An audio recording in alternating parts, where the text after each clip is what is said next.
Greetings and welcome to the March 11th edition of Reading Through the Bible in a Year from Marty Through God. Today we'll be reading Numbers chapter 15 verses 17 through chapter 16 verse 40, Mark chapter 15 verse 1 through 47, Psalm 54 verses 1 through 7, and Proverbs 11 verses 5 and 6. And today I'll be reading from the New International Version. The Lord said to Moses, "Speak to the Israelites and say to them, when you enter the land to which I am taking you, and you eat the food of the land, present a portion as an offering to the Lord. Present a loaf from the first of your ground meal, and present it as an offering from the threshing floor. Throughout the generations to come, you are to give this offering to the Lord from the first of your ground meal. Now, if you as a community unintentionally fail to keep any of these commands that the Lord gave Moses, any of the Lord's commands to you through him from the day the Lord gave them and continuing through the generations to come, and if this is done unintentionally without the community being aware of it, then the whole community is to offer a young bull for a burnt offering as an aroma pleasing to the Lord, along with its prescribed grain offering and drink offering, and a male goat for a sin offering. The priest is to make atonement for the whole Israelite community, and they will be forgiven, for it was not intentional, and they have presented to the Lord for their wrong a food offering and a sin offering. The whole Israelite community and the foreigners residing among them will be forgiven, because all the people were involved in the unintentional wrong. But if just one person sins unintentionally, that person must bring a year-old female goat for a sin offering. The priest is to make atonement before the Lord for the one who erred by sinning unintentionally, and when atonement has been made, that person will be forgiven. One and the same law applies to everyone who sins unintentionally, whether a native-born Israelite or a foreigner residing among you. But if anyone who sins defiantly, whether native-born or a foreigner, blasphemes the Lord and must be cut off from the people of Israel, because they have despised the Lord's word and broken his commands, they must surely be cut off. Their guilt remains on them. While the Israelites were in the wilderness, a man was found gathering wood on a Sabbath day. Those who found him gathering wood brought him to Moses and Aaron and the whole assembly, and they kept him in custody, because it was not clear what should be done to him. Then the Lord said to Moses, "The man must die. The whole assembly must stone him outside the camp." So the assembly took him outside the camp and stoned him to death, as the Lord commanded Moses. The Lord said to Moses, "Speak to the Israelites and say to them, throughout the generations to come, you are to make tassels on the corners of your garments, with a blue cord on each tassel. You will have these tassels to look at, and so you will remember all the commands of the Lord, that you may obey them and not prostitute yourselves by chasing after the lusts of your own hearts and eyes. Then you will remember to obey all my commands and will be consecrated to your God. I am the Lord your God, who brought you out of Egypt to be your God. I am the Lord your God." Chapter 16. Korah, son of Ishar, the son of Kohath, the son of Levi, and certain Reubenites, Dathan and Abiram, sons of Eliab, and On, son of Peleth, became insolent and rose up against Moses. With them were 250 Israelite men, well-known community leaders who had been appointed members of the council. They came as a group to oppose Moses and Aaron, and said to them, "You have gone too far. The whole community is holy, every one of them, and the Lord is with them. Why then do you set yourselves above the Lord's assembly?" When Moses heard this, he fell face down. Then he said to Korah and all his followers, "In the morning the Lord will show you who belongs to him and who is holy, and he will have that person come near him. The man he chooses he will cause to come near him. You, Korah, and all your followers are to do this. Take censers, and tomorrow put burning coals and incense in them before the Lord. The man the Lord chooses will be the one who is holy. You Levites have gone too far." Moses also said to Korah, "Now listen, you Levites. Isn't it enough for you that the God of Israel has separated you from the rest of the Israelite community and brought you near himself to do the work at the Lord's tabernacle and to stand before the community and minister to them? He has brought you and all your fellow Levites near himself, but now you are trying to get the priesthood too. Is it against the Lord that you and all your followers have banded together? Who is Aaron that you should grumble against him?"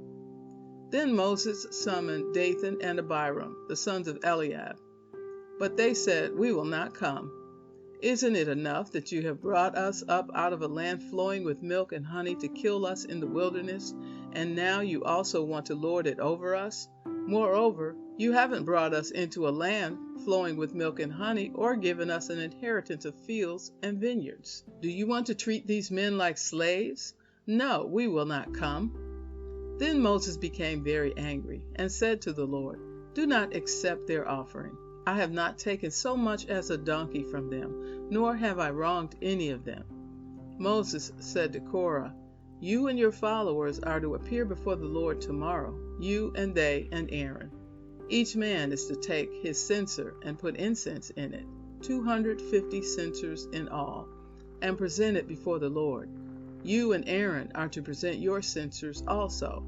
So each of them took his censer, put burning coals and incense in it, and stood with Moses and Aaron at the entrance to the tent of meeting. When Korah had gathered all his followers in opposition to them at the entrance to the tent of meeting, the glory of the Lord appeared to the entire assembly. The Lord said to Moses and Aaron, "Separate yourselves from this assembly, so I can put an end to them at once." But Moses and Aaron fell face down and cried out, "O God, the God who gives breath to all living things, will you be angry with the entire assembly when only one man sins?"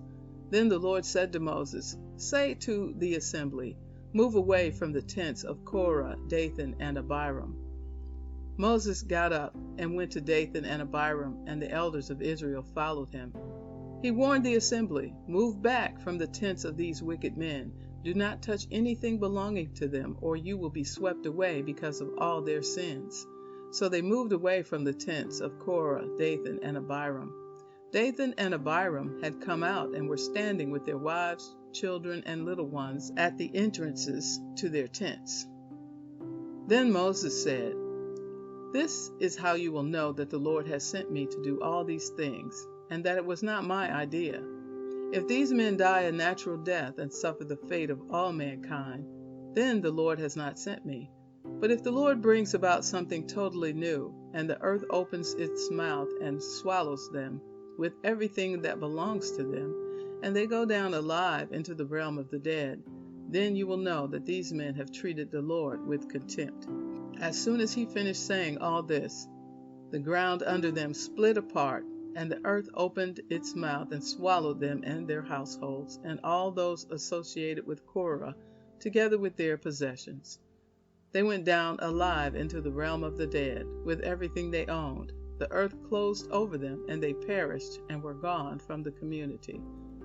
At their cries, all the Israelites around them fled, shouting, "The earth is going to swallow us too." And fire came out from the Lord and consumed the 250 men who were offering the incense. The Lord said to Moses, "Tell Eleazar, son of Aaron, the priest, to remove the censers from the charred remains and scatter the coals some distance away, for the censers are holy, the censers of the men who sinned at the cost of their lives.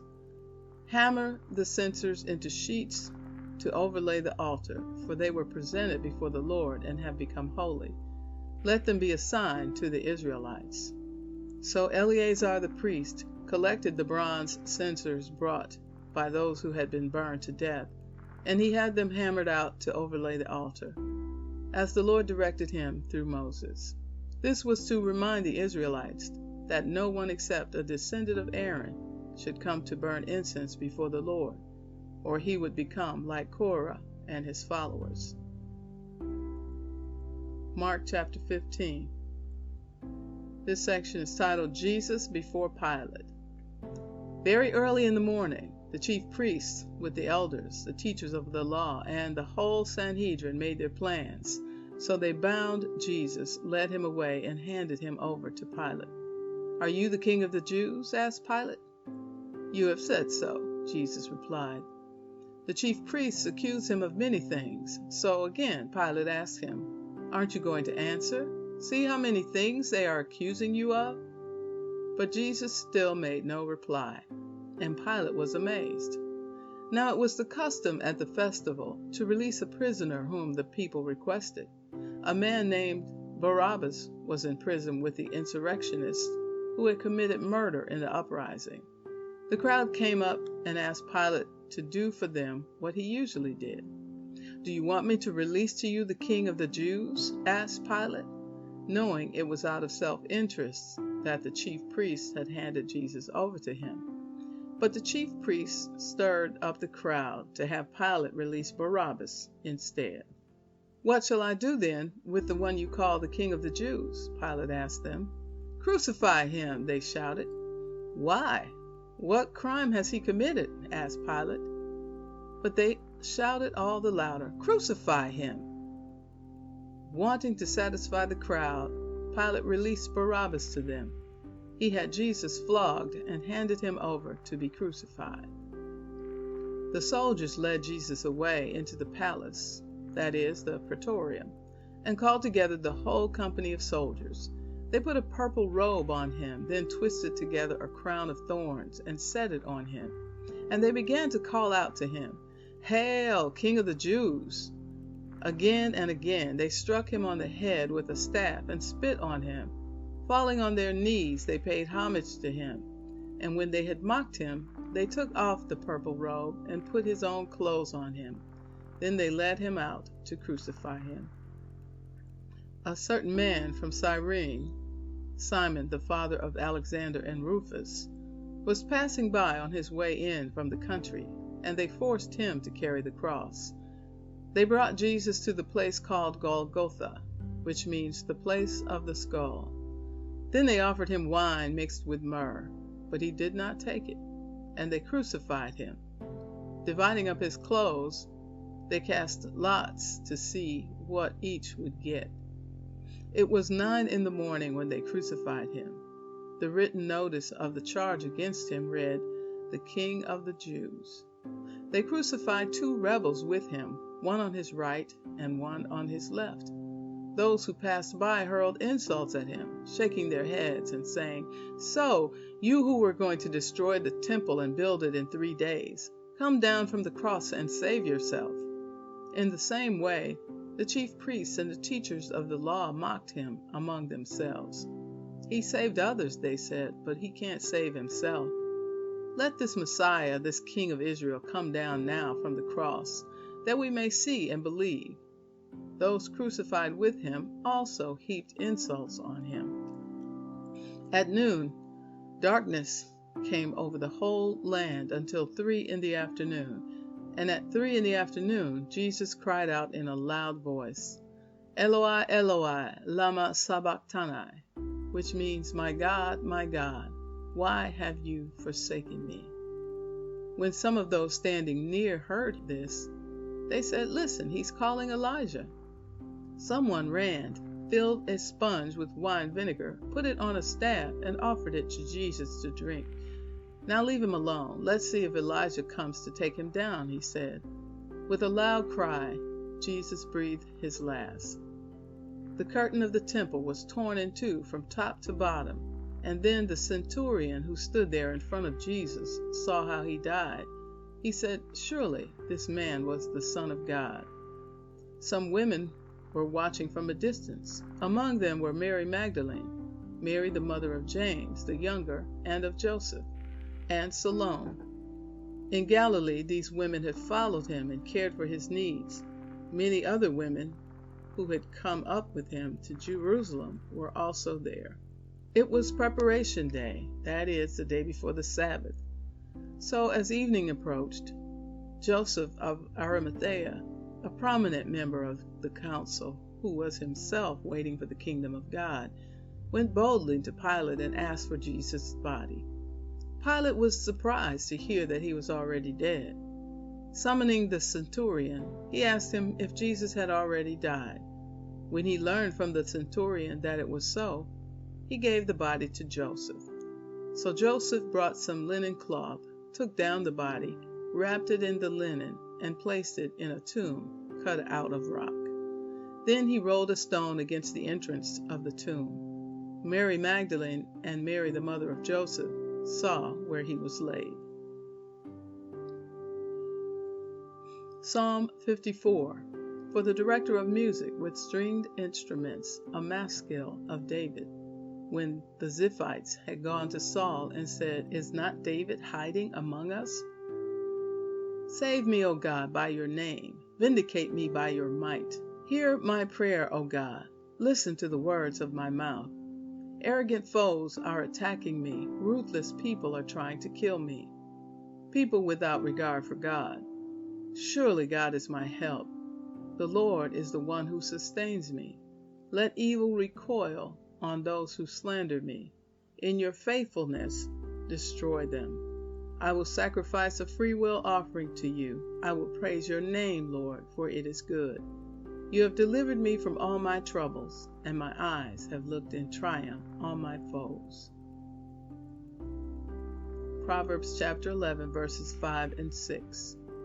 The righteousness of the blameless makes their paths straight, but the wicked are brought down by their own wickedness. The righteousness of the upright delivers them, but the unfaithful are trapped by evil desires. And so concludes the reading for March 11th. Be blessed.